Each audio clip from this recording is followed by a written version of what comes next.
Bismillahirrahmanirrahim. Assalamualaikum warahmatullahi wabarakatuh. Alhamdulillahi rabbil alamin. Wassalatu wassalamu ala asyrafil anbiya'i wal mursalin wa ala alihi wa sahbihi ajma'in. Rabbi shrah li sadri wa yassir li amri wahlul 'uqdatam min lisani yafqahu qawli.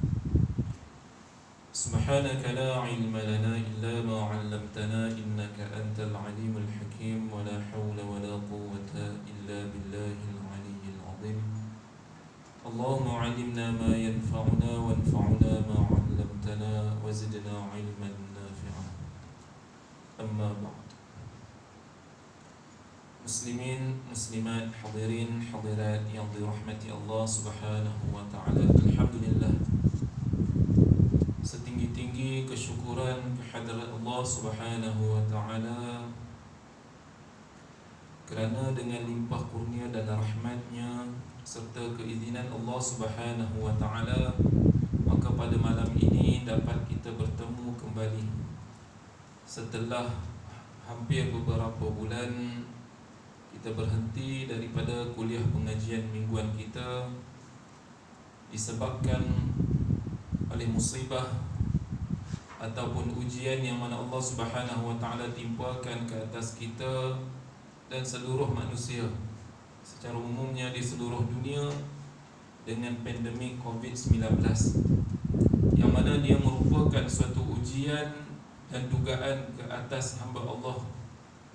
Di kalangan hamba Allah Subhanahu wa ta'ala yang beriman, maka kita menerima segala musibah dan ujian ini dengan keredaan, dengan redha dan menerima dengan, kita kata, takdir Allah Subhanahu wa ta'ala ini. Moga-moga musibah dan ujian yang menimpa kita semua ini berlalu ataupun hilang dengan asbab kita mendekatkan diri kita kepada Allah Subhanahu wa ta'ala. Muslimin, muslimat, hadirin, hadirat yang dirahmati Allah Subhanahu wa ta'ala, dalam pertemuan kita yang terakhir, hampir lebih kurang 5 bulan yang lalu, kita membicarakan atau membincangkan topik berkaitan dengan as-sulh ataupun bab berkaitan dengan rundingan. Kita dah masuk kepada bab rukun dan syarat rundingan. Kita dah sebut ataupun kita dah sentuh pada rukun yang pertama, iaitu pihak yang berunding, dan syarat-syarat bagi pihak yang berunding. Dan insya-Allah pada malam ini kita sambung kepada rukun yang kedua bagi bab rundingan, iaitu pada muka surat 244. Surat 244 itu rukun yang kedua, iaitu sirah. Surat 244, rukun yang kedua, iaitu sirah. Qala musannifu rahimahullahu ta'ala wa nafa'ana bi'ulumihi fid darain, amin ya rabbal alamin. Dan rukun yang kedua, iaitu sirah, iaitu penawaran dan persetujuan, yakni ijab dan qabul antara kedua-dua pihak yang berunding. Jadi antara rukun bagi akad rundingan ini, yang pertama kita dah sebut pihak yang berunding, iaitu mereka yang terlibat sebagai dua pihak lah yang terlibat di dalam rundingan itu kita panggil sebagai pihak berunding. Dan antara rukun yang mesti dipatuhi oleh mereka-mereka yang nak melakukan akad rundingan ini ialah sirah, iaitu lafaz yang digunakan. Makna sirah di sini iaitu lafaz yang digunakan ataupun penawaran dan penerimaan yang kita sebut sebagai ijab dan qabul. Ijab dan qabul ini dalam mazhab Syafi'i, dalam semua muamalat ataupun yang melibatkan akad, mesti dia sesuatu yang mesti.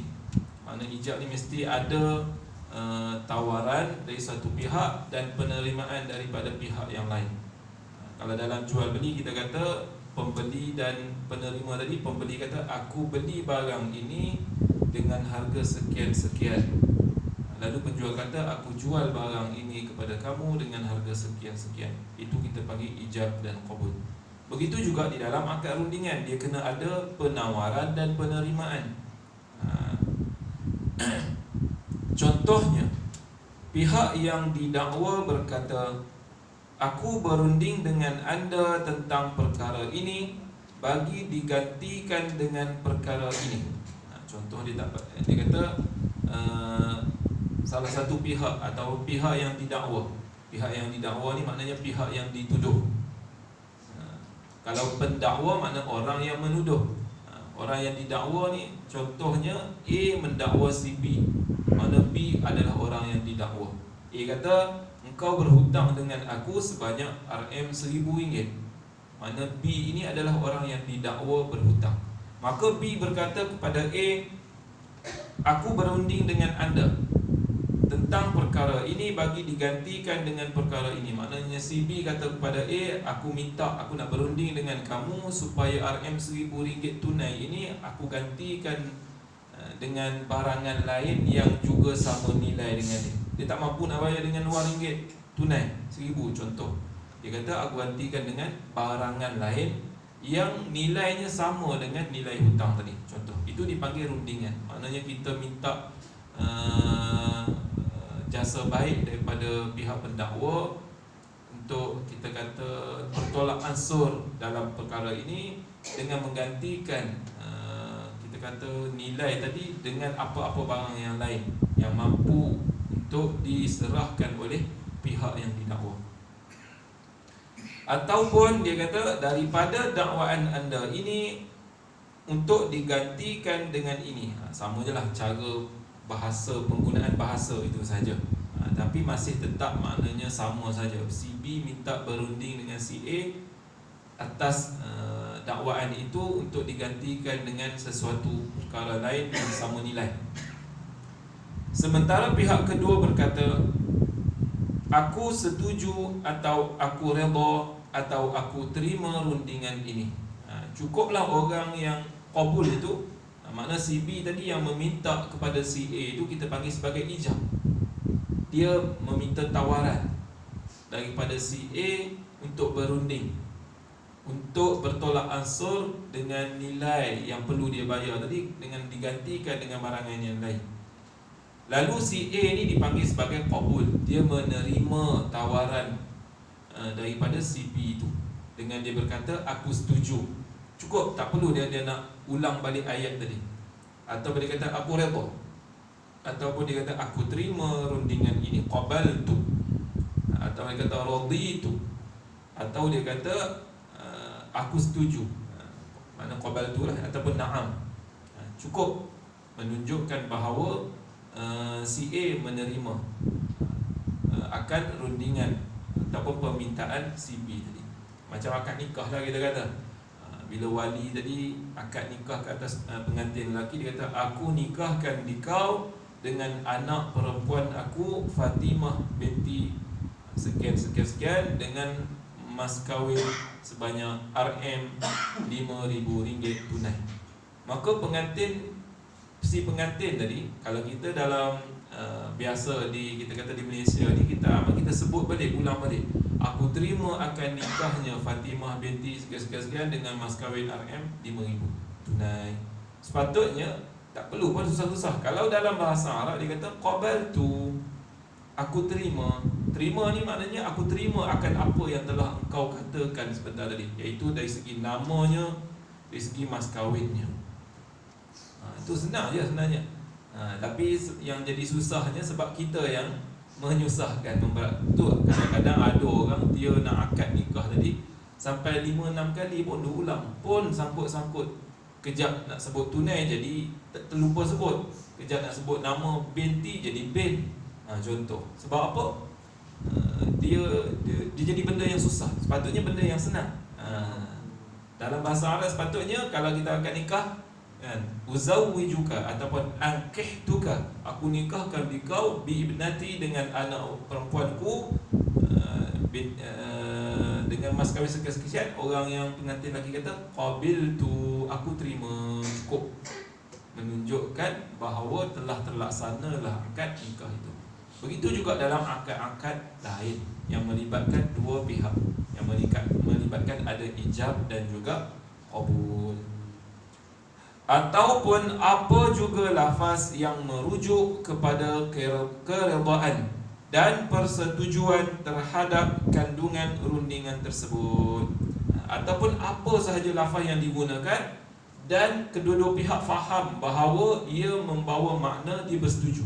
Tak kiralah dia guna perkataan apa sekalipun, kalau ada banyak perkataan yang dia guna tapi kedua-dua pihak boleh faham, itu menunjukkan makna setuju, maka sah akad tadi. Sirah tadi diguna pakai, boleh diguna pakai. Ijab dan qabul tadi terlaksana. Dia tak semesti dia guna aku setuju saja. Apa sahaja lafaz yang dia guna merujuk makna dia bersetuju, maka dibolehkan. Tapi jangan pula si A bercakap, contoh orang Melayu buat rundingan, cakap Melayu lah, tiba-tiba orang yang qabul tu bukan orang Melayu, dia guna bahasa dia. Lalu si A, yang Melayu tadi, yang ijab tadi tak faham apa yang diperkatakan, walaupun si B tadi faham apa yang disebut. Itu tak boleh. Dia mesti difahami oleh kedua-dua pihak. Syarat dia lafaz yang digunakan. Kalau salah satu pihak saja yang memahami makna tersebut, maka tak boleh. Itu antara syarat dia. Seperti yang dinyatakan sebelum ini, lafaz ini juga boleh menggunakan perkataan gugur, ibra' atau perkataan yang sama makna dengannya. Dia juga boleh gunakan perkataan gugur, maknanya aku gugurkan hak aku ke atas kamu, maknanya dia halalkan hutang tadi, contoh pun boleh. Atau al-ibra', ibra' ini maknanya menggugurkan sebahagian daripada hutang dia. Sepatutnya hutang 1,000, dia bagi diskaun, cukuplah kau bayar 500. Dia kata abra'tuka, aku gugurkan kepada kamu sebahagian daripada hutang kamu. Tapi kena sebutlah berapa. Kalau hutang tadi 1,000, dia nak gugurkan 500, kena sebutlah 500 itu jumlah itu, supaya diketahui berapakah jumlah yang telah digugurkan ataupun diberi diskaun tadi, diberi pengurangan pada bayaran balik itu. Itu rukun yang kedua yang dipanggil sebagai sirah. Dan rukun yang ketiga, iaitu perkara yang dirunding. Pertama dia orang yang berunding, A dan B itu dua pihak. Yang kedua lafaz yang digunakan iaitu ijab dan qabul. Yang ketiga iaitu perkara yang dirundingkan itu berkenaan dengan apa? Berkenaan dengan apa? Perkara yang dirundingkan adalah merujuk kepada hak yang didakwa oleh pihak pendakwa, dan dia menuntut supaya pihak yang didakwa menggantikannya dengan sesuatu barangan atau hutang atau perkhidmatan. Jadi jenis perkara yang dirundingkan tadi boleh jadi dia adalah melibatkan hutang. Contoh B berhutang dengan A, maka mesti disebutkan dalam akad tadi apakah benda yang nak dirundingkan itu, berkenaan dengan hutang, ataupun berkenaan dengan kita kata penggantian barangan. Contoh B merosakkan barang si A, maka A mendakwa bahawa B telah merosakkan barangnya dan meminta B menggantikan kembali barang tersebut, maka perlu disebutkan di dalam akad, iaitu perkara yang dirunding adalah menggantikan barangan. Tadi hutang maknanya dia bukan rosakkan barang, dia pinjam dalam bentuk duit dan seumpamanya, ataupun boleh jadi dia pinjam beras dan sebagainya, dia kena ganti balik. Yang kedua, dia merosakkan barang orang itu, maka dia mesti menggantikan balik barangan yang telah dirosakkan. Ataupun dalam bentuk perkhidmatan, orang itu ada hutang dengan dia, ataupun dia pernah, kita kata maknanya si B tadi, orang yang didakwa tadi, ada berhutang dengan dia dan dia nak gantikan dengan bentuk perkhidmatan. Contoh dalam Al-Quran pun ada tentang perkara ini, yang mana disebutkan tentang kisah, saya tak ingat Nabi apa, yang mana ditawarkan kepada Nabi Musa alaihi salam supaya bekerja. Saya tak ingat yang minta bekerja tu Nabi apa. Nabi juga, dia ada seorang anak perempuan, minta kepada Nabi Musa supaya bekerja dengannya selama niyat hijaj dalam Quran sebut tempoh 8 tahun, yang mana dia punya kita kata tawaran itu adalah apa dia? Menikahkan Nabi Musa dengan anak perempuan beliau, baginda.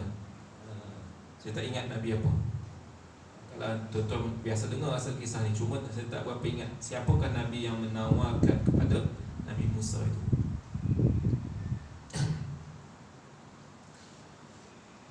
Beberapa syarat perlu dipatuhi. Jadi perkara yang dirunding, rukun yang ketiga itu dia ada pula syarat dia. Antaranya yang pertama, perkara yang dirunding mestilah diterima sebagai hak manusia.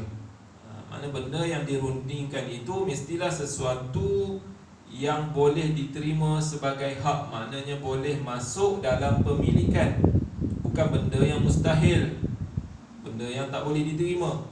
Contohnya apa? Dia kata penerimaan tersebut sama ada dalam bentuk harta atau bukan harta seperti qisas.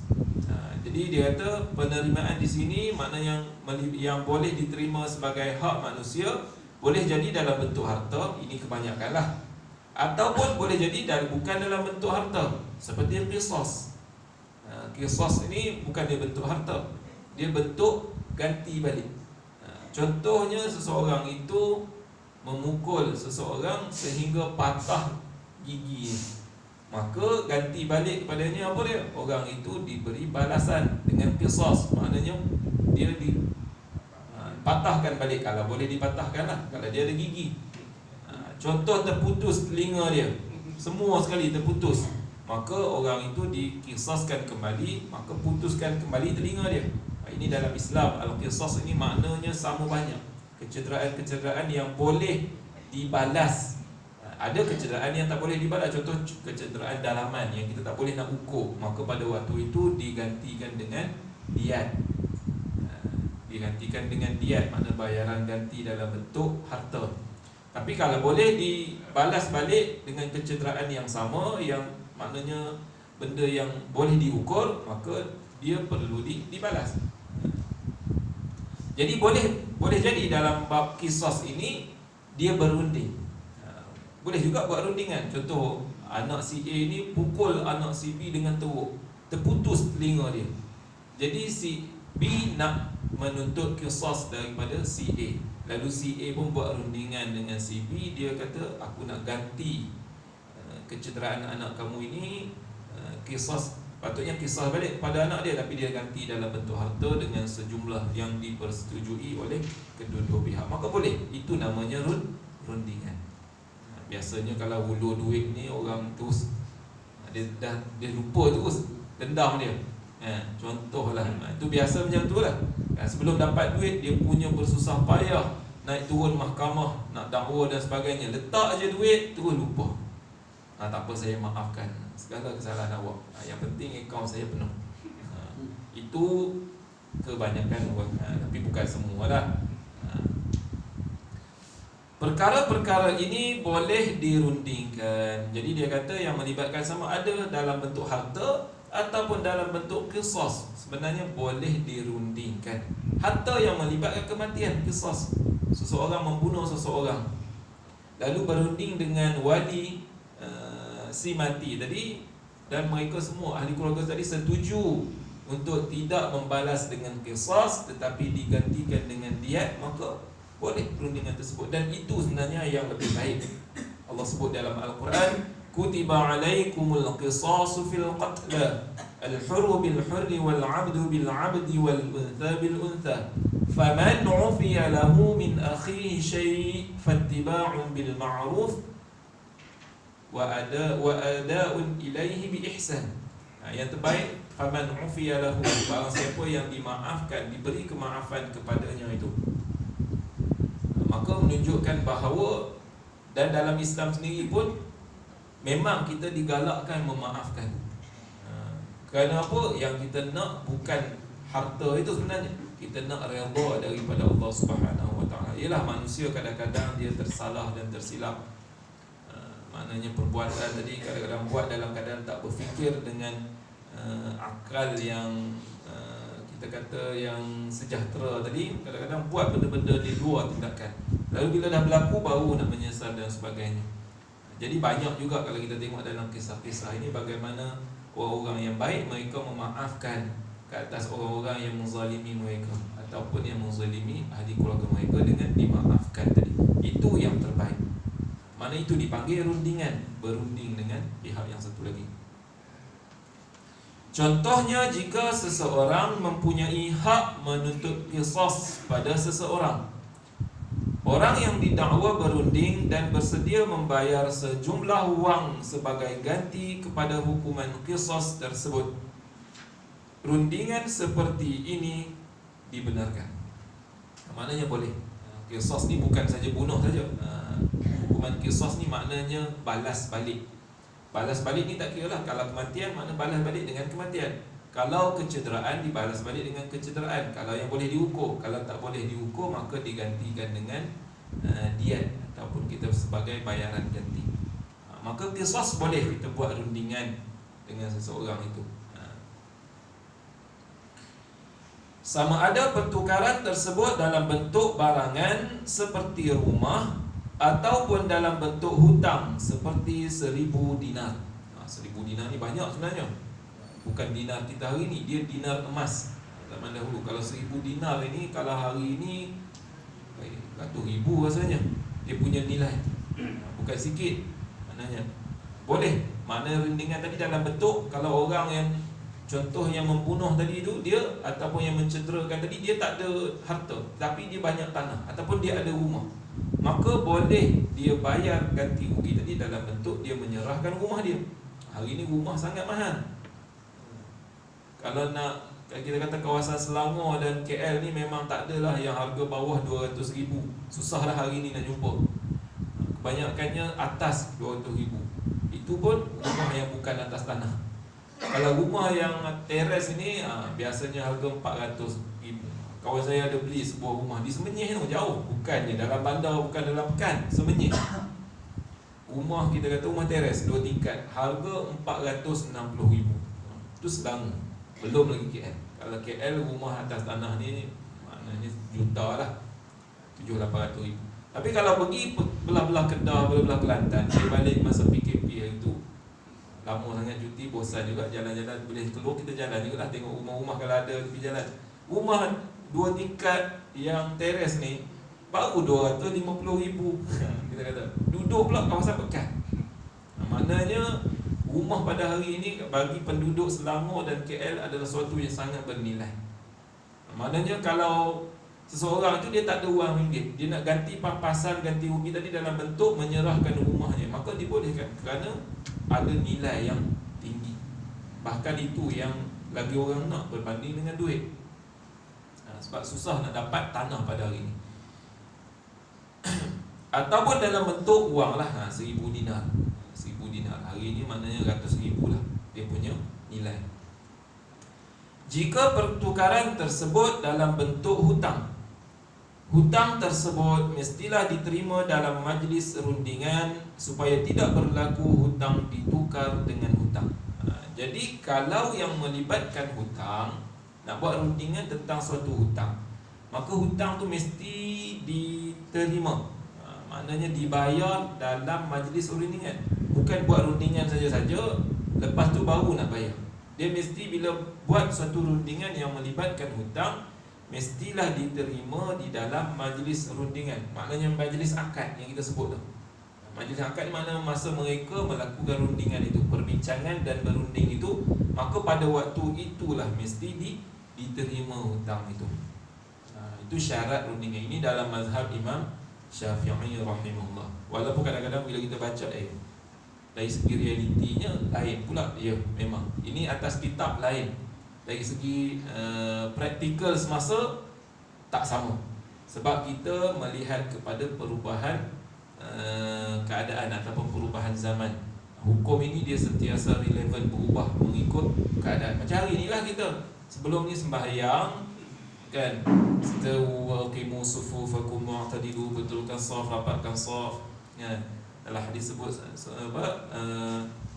sawu sufufakum fa inna taswiyatas safi min tamamis salah. Dari riwayat sebut min iqamatis salah, maknanya merapatkan saf tu merupakan salah satu daripada kesempurnaan solat. Walaupun dia bukan rukun, dia hanya sunat yang dituntut, tetapi kita tak pernah pun kita dalam solat kita merenggangkan saf. Tiba-tiba tahun ini dikejutkan, yang mana nak setiap kali nak sembahyang jemaah kena jarakkan saf. Ni benda baru lah. Jangan betul-betul kata ni bid'ah. Ya memang dia dari segi istilahnya, dari segi bahasanya kita panggil bid'ah lah, benda baru. Tapi bukan bid'ah yang kita kata masuk neraka tu. Itu lain. Sebab saf ini benda yang sunat. Bila wujud keperluan, maka benda yang sunat ini diabaikan bagi menjaga maslahah yang lebih besar, iaitu nyawa kita. Nyawa ni lebih berharga, benda yang maqas. Kerana matlamat pada solat itu sembahyang itu, saf itu hanya penyempurna. Jadi jangan kita kerana nak buat benda yang menyempurnakan, tak boleh buat benda yang menyempurnakan sekali yang matlamat kita tinggal, tak boleh macam tu. Contoh, tak boleh nak berwuduk, tak payah sembahyang lah. Jangan macam tu. Wuduk itu memang wajib, keadaan biasa. Dia adalah penyempurna kepada solat. Dia panggil tahsiniyat. Kalau dalam ilmu maqasid syariah, dia ada daruriyat, dia ada hajiyat, dan ada tahsiniyat. Tahsiniyat ni pelengkap. Macam kereta, aksesori lah cantik. Rim tu benda yang kita kata tahsiniyat. Pakai rim biasa pun tak ada masalah, tapi kalau nak cantik lagi, pakailah yang elok sikit. Contoh, cermin itu bukan benda yang wajib, tak ada cermin, tak apa, dia tahsiniyat je. Kereta tak ada cermin tak ada masalah, boleh jalan. Tapi bila hujan, itulah masalahnya.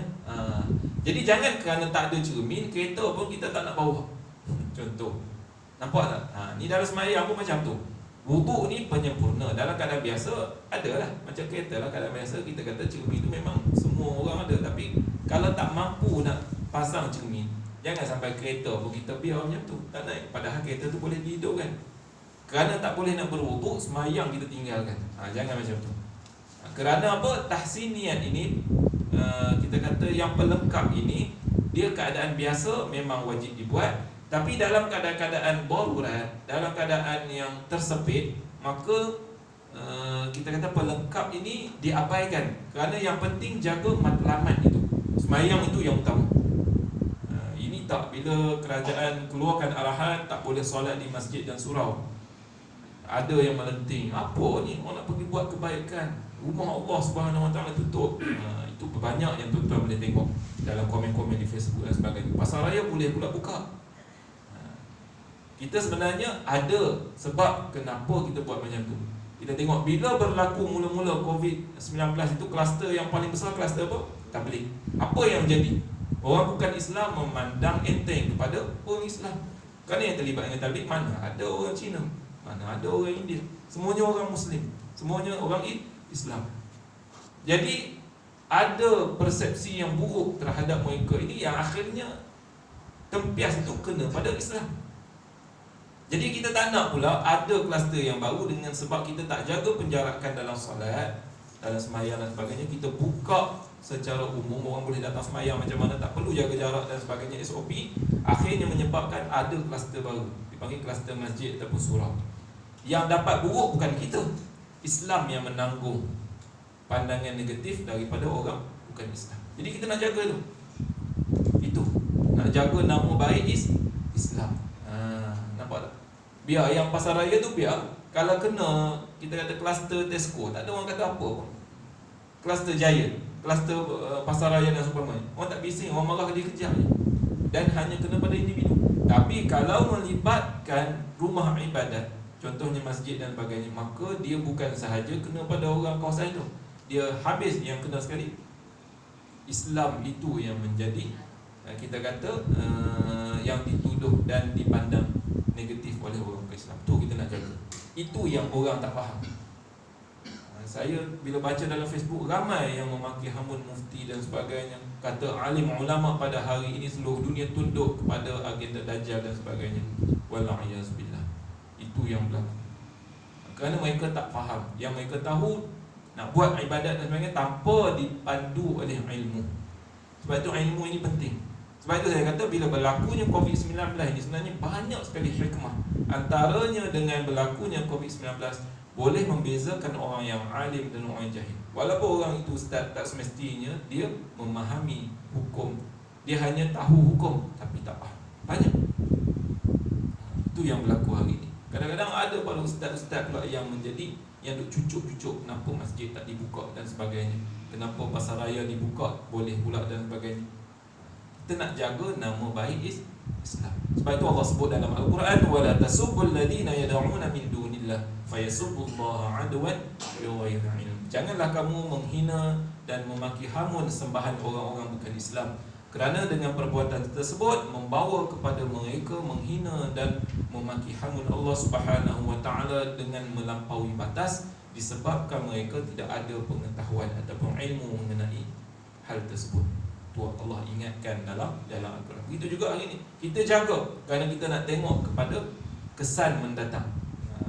Jadi yang datang, yang dah usaha nak datang masjid tiba-tiba tak dapat masuk, tuan-tuan dah dapat pahala. Dalam hadis lain sebut, pergi sikit bab COVID ni sebab situasi sekarang yang berlaku.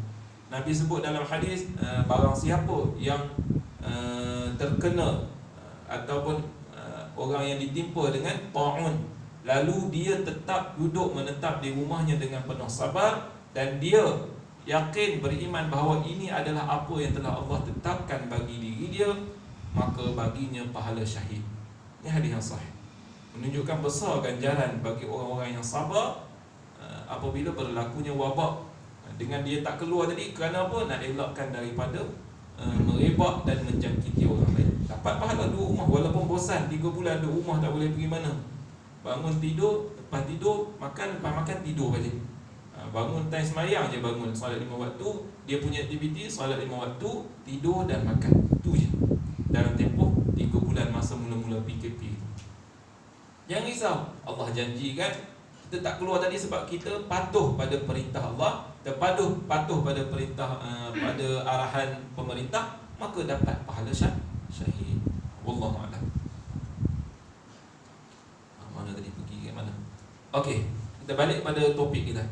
Jika pertukaran tersebut dalam bentuk hutang, hutang tersebut mestilah diterima dalam majlis rundingan supaya tidak berlaku hutang ditukar dengan hutang. Itu dah sebut tadi. Sebab dia tak boleh akad hutang dengan hutang. Benda yang hutang dengan hutang kita buat akad, apa ada gunanya? Dia hutang dengan hutang, maka tak boleh berlaku akad benda yang hutang dengan hutang. Nabi melarang akad hutang dengan hutang, disebutkan di dalam hadis. Dia tapi kalau hutang satu pihak menyerahkan barang, itu tak apa. Contohnya macam baik salam yang kita belajar sebelum ni, jual beli salam. Dia serahkan dahulu duit, dia serahkan modal, orang itu serahkan barang kemudian, itu tak apa, hutang satu pihak saja. Tapi kalau rundingan hutang dengan hutang, dalam rundingan itu pun dia tak bayar lagi hutang, tak diterima hutang, maka dia panggil itu adalah jual beli hutang dengan hutang, maka ditegah di dalam Islam. Rundingan ini boleh juga melibatkan hukuman qisas, sama ada qisas nyawa atau bukan nyawa, seperti kehilangan anggota atau cedera. Qisas ni dia ada 2 jenis lah. Qisas yang melibatkan nyawa, mana kematian lah yang menyebabkan kematian, ataupun qisas yang melibatkan kecederaan, dia bukan melibatkan nyawa. Contohnya cedera ataupun terputus anggota, satu-satu anggota itu, maka dibalas balik akan perbuatan tersebut, sama ada dibalas dengan perbuatan yang sama atau dibalas dengan bayaran sebagai ganti. Diriwayatkan daripada Anas radhiyallahu anhu anna Rubai' wa hiya binatun Nadri kasarat thaniyata jariyah fatalabul arsha wa talabul afwa fa'abaw fa'atawu an-nabiy sallallahu alaihi wasallam fa'amarahum bil qisas faqala Anas ibn an-Nadri atuksaru thaniyatu Rubai' ya Rasulullah la والذي بعثك بالحق لا تكسر ثنيتها فقال يا أنس كتاب الله القصاص فرضي القوم وعفوا فقال النبي صلى الله عليه وسلم Inna min ibadillah man law aqsama 'ala Allah la abarrah. Dia kata suatu ketika Ar-Rubai' iaitu anak perempuan An-Nadar telah mematahkan gigi kacip seorang anak gadis.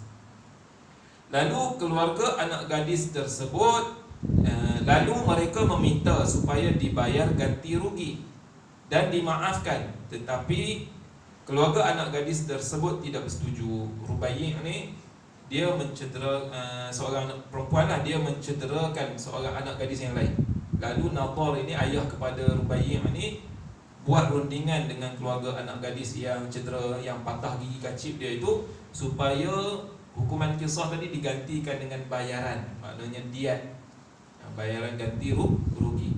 Lalu keluarga anak gadis ini tak setuju, dia tak nak duit, mungkin dia dah banyak duit, dia nak cederakan balik, maknanya dia nak kisah balas balik dengan kecederaan yang sama kepada Rubai' ni yang telah mencederakan anak gadis dia.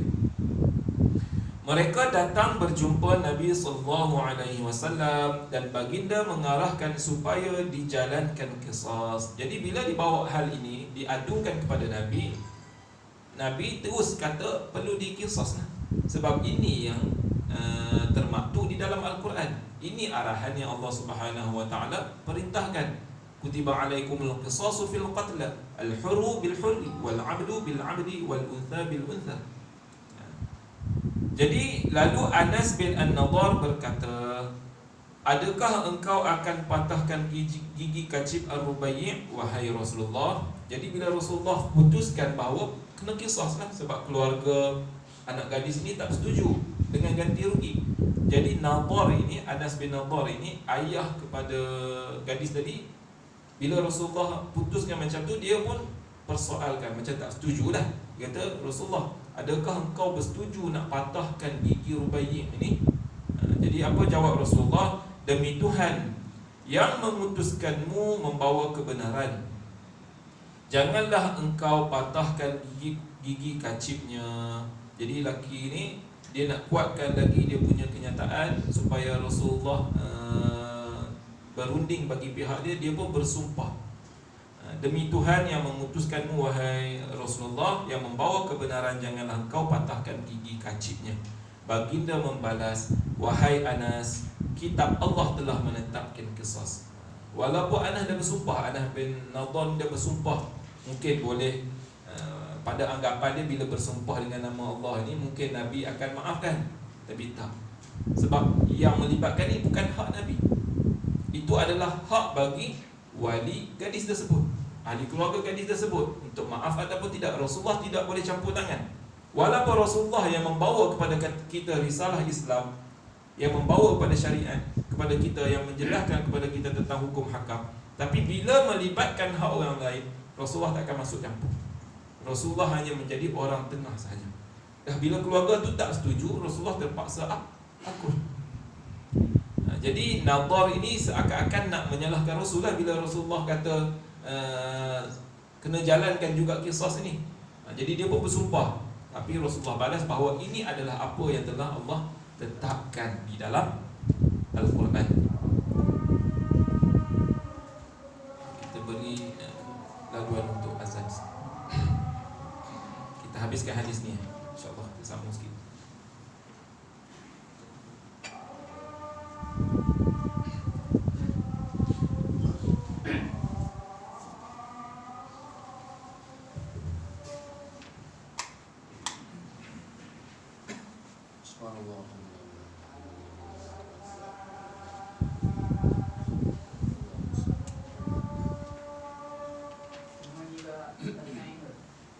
Allahu Akbar, Allahu Akbar, Allahu Akbar, Allahu Akbar. Asyhadu an la ilaha illallah, asyhadu an la ilaha illallah,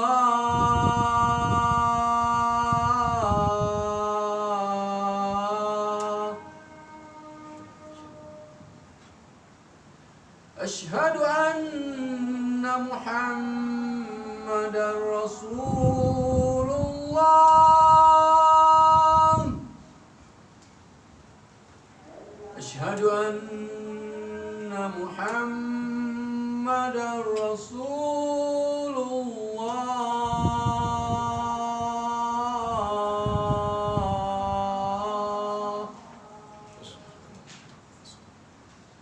حي على الصلاة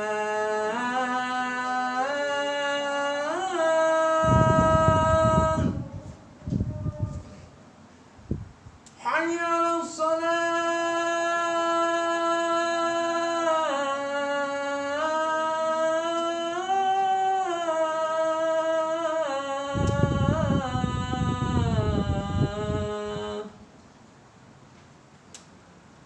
حي على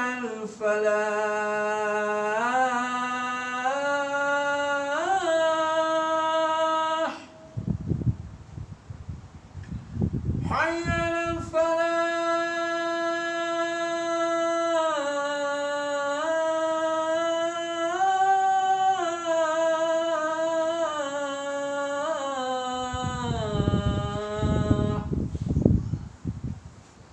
الله أكبر الله أكبر لا إله إلا الله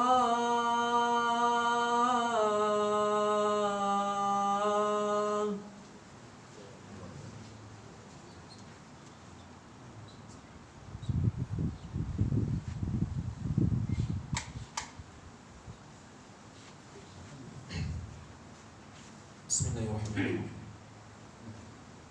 Jadi bila Rasulullah SAW tetap dengan pendirian baginda, mengatakan bahawa ini adalah ketetapan, qisas ini adalah ketetapan yang Allah dah tetapkan di dalam Al-Quran, lalu mereka, yakni keluarga gadis, redha dan bersetuju memaafkannya. Jadi bila dah sampai kepada tahap Anas bin Nadar tadi bersumpah supaya Rasulullah kita kata memaafkan, mohon Rasulullah berunding supaya pihak keluarga sana maafkan anak gadisnya yang telah mematahkan gigi kacip seorang anak gadis kecil itu. Maka keluarga tadi bila dengar macam tu, mereka pun bersetuju untuk memaafkan, sebab sampai tahap kepada Anas bin Nadar ini bersumpah. Jadi mereka tak sampai hati nak balas balik kepada Rubaiyah tadi, kisah itu. Menurut riwayat lain, mereka bersetuju menerima ganti rugi tersebut. Jadi bila dah macam tu sampai kepada tahap bersumpah dengan nama Allah Subhanahu Wa Taala, dan dalam dan mereka ini pula daripada golongan keluarga yang baik-baik. Maknanya peristiwa ini berlaku bukan disengajakan. Ialah kadang-kadang kanak-kanak bila bermain dan sebagainya, ialah tolak kawan dia atau tolak kawan ni berseronok, dia dah tak ingat dunia. Dia buat benda-benda yang kadang-kadang boleh sehingga mendatangkan kecederaan. Lalu Nabi SAW bersabda, ada di antara hamba-hamba Allah ini yang jika dia bersumpah dengan nama Allah, nescaya Allah akan membenarkannya. Jadi Nabi sebut di hujung hadis, ada di kalangan hamba Allah ni, bila dia bersumpah, Allah benarkan sumpah dia. Maknanya dalam hadis ini tadi, Anas bin Nadar bersumpah, wahai Rasulullah, demi Allah, disebut tadi, demi Tuhan yang mengutuskanmu wahai Rasulullah, yang membawa kebenaran, janganlah kau patahkan gigi kacipnya. Bukan Rasulullah yang akan patahkan, tapi keputusan Rasulullah supaya tetap dengan hukum qisas itu maksud dia. Dia bersumpah, maknanya dia sayang pada anak dia Rubaiyah tadi. Mungkin anak yang tak sengaja terpatahkan gigi anak gadis tadi, sebab itu dia merayu pada Rasulullah sehingga membawa kepada dia bersumpah dengan nama Allah. Jadi di hujung hadis Nabi kata, ada di kalangan hamba-hamba Allah ini yang mana Allah membenarkan sumpah. Makna membenarkan sumpahnya di sini apa maksud dia? Allah bukakan pintu pihak yang satu lagi supaya dia berasa belas kasihan, supaya dia memaafkan keluarga Anas bin Nadar. Itu maksudnya. Jadi Allah kadang-kadang benda ni atas kekuasaan Allah Subhanahu Wa Taala. Bila masa Allah boleh buka pintu hati seseorang itu. Jadi dengan bersumpah tadi, jika datang daripada keluarga orang-orang yang baik ini, orang yang jujur, orang yang ikhlas, insya-Allah maka Allah akan memudahkan urusannya. Seperti ini yang berlaku kepada keluarga Anas bin Nadhr ini. Maka tak jadilah hukuman qisas, digantikan dengan diyat ataupun ganti rugi. Ini namanya rundingan. Jadi anak perempuan Nadhr ialah ibu saudara Anas bin Malik bin An-Nadhr. Semoga Allah meridai mereka semua, radhiyallahu anhum ajma'in. Anak gadis ialah wanita muda atau kanak-kanak perempuan, wanita muda ataupun kanak-kanak. Ganti rugi ialah bayaran yang dibayar sebagai pampasan kepada jenayah yang dilakukan. Maknanya walaupun kita bila sebut jenayah, kita nampak curi, rompak, pukul dan sebagainya, tapi kadang-kadang yang buat secara tak sengaja pun mencederakan orang lain, pada bahasanya kita panggil sebagai jenayah lah maknanya. Cuma jangan kita panggil dia penjenayah. Penjenayah ni istilah Melayu kita merujuk pada orang yang jahat lah, orang yang buat benda-benda yang menyalahi undang-undang dan juga yang melanggar syariat Allah Subhanahu Wa Taala. Membenarkannya bermaksud Allah akan laksanakan sumpah yang dilafazkan supaya dia tidak terjebak dalam dosa, kerana Allah Subhanahu Wa Taala tahu tentang kejujuran dan keikhlasannya. Makna Allah membenarkan sumpah dia supaya apa? Supaya orang yang baik, biasa orang yang baik ni Allah akan mudahkan urusan dia. Sebab apa? Bila Allah benarkan urusan dia, jadi mudahlah. Kalau contoh Allah tak mudahkan urusan tersebut, mungkin akan membawa kepada pihak ini dia merasuah pihak yang lain. Itu yang kita takut. Mungkin orang tengah tadi akan dirasuah. Contoh kalau berlaku pada hari ini, pada kita dan sebagainya, manusia kita ni hamba yang lemah. Berlaku pada Rasulullah tak ada masalah, Rasulullah sebaik-baik manusia. Tapi kalau berlaku pada kita orang biasa ni macam ni, orang minta kita sebagai orang tengah berunding dan sebagainya, orang tu tak setuju, kita pun nak laksana. Tiba-tiba si A tadi hulur sikit, ni 10,000 ni kau buatlah macam mana pun, yang penting aku lepas. Itu yang kita takut. Sebab itu tujuan hadis ni sebut Allah membenarkan permintaan hamba-hambanya yang baik, yang ikhlas. Tujuan dia nak elak daripada berlaku dosa ni. Dosa macam mana? Dosa takut ada rasuah dan sebagainya, beli orang tengah dan sebagainya, sabotaj dan sebagainya, sehingga menggugurkan kes-kes tadi. Itu yang banyak berlaku pada hari ini. Wallahu a'lam. Rasa cukuplah untuk hari ini. Muqaddimahnya setelah 5 bulan tak bertemu, insya-Allah kita akan sambung lagi pada minggu hadapan sekiranya diberi keizinan oleh Allah Subhanahu Wa Taala. Yang baik itu datang daripada Allah Subhanahu Wa Taala, kekurangan dan kelemahan daripada diri saya sendiri. Saya mohon maaf di atas kekhilafan. Aqulu qawli hadza wa astaghfirullahal azim li wa lakum. Assalamualaikum warahmatullahi wabarakatuh. Ada soalan tak? Ustaz, ada satu. Sini. Kalau kisah tadi hukum dia hukum bunuh, dia bunuh orang tu, hukum dia bunuh balik.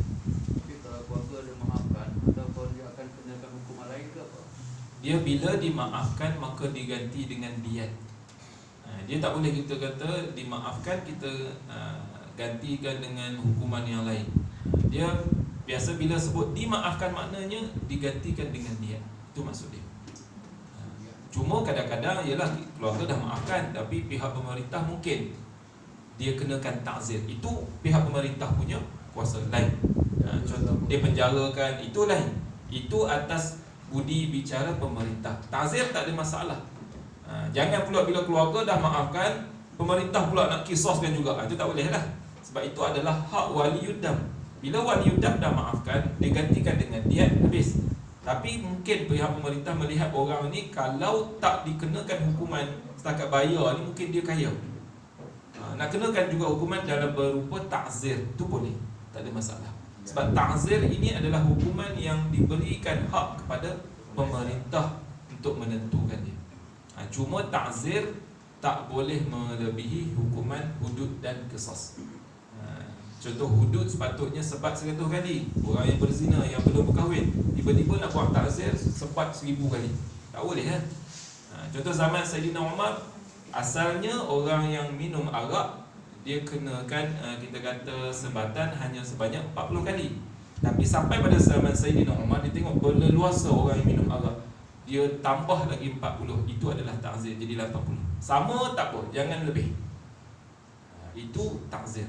Ini adalah hak pemerintah dengan melihat maslahah. Kalau wujud, maka boleh, tak ada masalah. Ada ke soalan? Tak ada? Cukuplah sekadar itu untuk malam ini.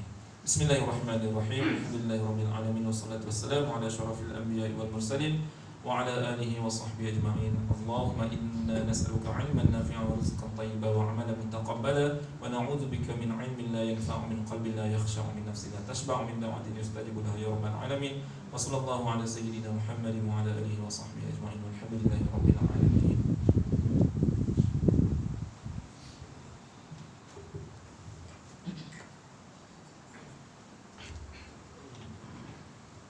Assalamualaikum warahmatullahi wabarakatuh.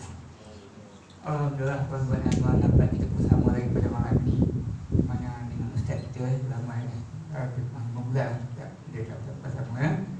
Jadi dari itu kita masuk ke sebab kita ni kita kena mendengar SOP apa? SOP ya, SOP tu apa maksud dia? Ha? Salah, saya orang penyambar. So SOP tu tak apa kita tak pakai semua ni. Kita nak pakai SOP ya, saya orang penyambar ya. Jadi insyaAllah tuan-tuan, malam esok Ustaz kita akan sampai dengan Ustaz Umar Majan ya. Jadi datanglah malam-malam kita untuk merayakan surau kita ni ya. Jadi dengan masalah kita. Jadi sekarang ni kalau kita lebih kita kena sejadah ni kita kena bawa. Saya pun tak bawa sejadah, aku kena bawa lah. Tapi kalau kena masa mesti mampu lah. Dia tak tahu lah. Di Kuala Lumpur ni tak ada sejadah, tak boleh masuk lah. Sejadah kecil pun tak boleh. Dia nak sejadah besar. Di Kuala Lumpur saya dah semayang 2 kali lah. Dia halau saya supaya sejadah saja. Saya buat sejadah lah. Okey, tak boleh. Itu jadi kita sama-sama lah seperti SOP kita ya. Di lain tak ada apa-apa saya rasa. Assalamualaikum warahmatullahi wabarakatuh.